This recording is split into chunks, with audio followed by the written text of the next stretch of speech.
আসসালামু আলাইকুম ওয়া রাহমাতুল্লাহি ওয়া বারাকাতুহু। নাহমাদুহু ওয়া নুসাল্লি আলা ওয়া রাসূলিহিল কারীম। আম্মা বা'দ। ফাআউযু বিল্লাহি মিনাশ শাইতানির রাজীম। বিসমিল্লাহির রাহমানির রহিম। কুল্লু নাফসিন যায়িকাতুল মাউত সুম্মা ইলাইনা তুরজাউন। সাদাকাল্লাহুল আযীম। আলহামদুলিল্লাহ, সমস্ত প্রশংসা সে আল্লাহ সুবহানাহু ওয়া তাআলার, যে আল্লাহ তাআলা আমাকে সুস্থতার নিয়ামত দান করছেন, এজন্য শুকরিয়া আদায় করি। আলহামদুলিল্লাহ। ভাই দোস্ত, যে যেখান থেকে দেখছেন সকলকে আন্তরিক মোবারকবাদ জানাই। আশা করি সকলে ভালো আছেন। সো আজকের মূল আলোচনা এবং কথা হলো সামান্য কিছু কথা।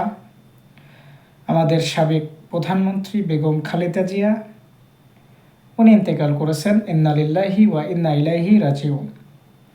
সো ওনার রুহের মাগফিরাতের জন্য আমরা দোয়া করব। আল্লাহ সুবহানাহু ওয়া তাআলা যেন তাকে জান্নাতের উচ্চ মাকাম দান করে, তার জীবনের সমস্ত গুনাহ খাতাগুলোকে যেন আল্লাহ সুবহানাহু ওয়া তাআলা মাফ করে দেয়। ভাই দোস্ত,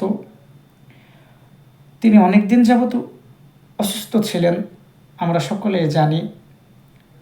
সো উনি ইন্তেকাল করেছেন, আমরা তার জন্য দোয়া করব, তার রুহের মাগফিরাতের জন্য দোয়া করব। এবং উনি একজন ভালো মানুষ ছিল, একজন ভালো দেশনেত্রী ছিলেন। এই জন্য ওনার জন্য আমরা সকলেই দোয়া করব।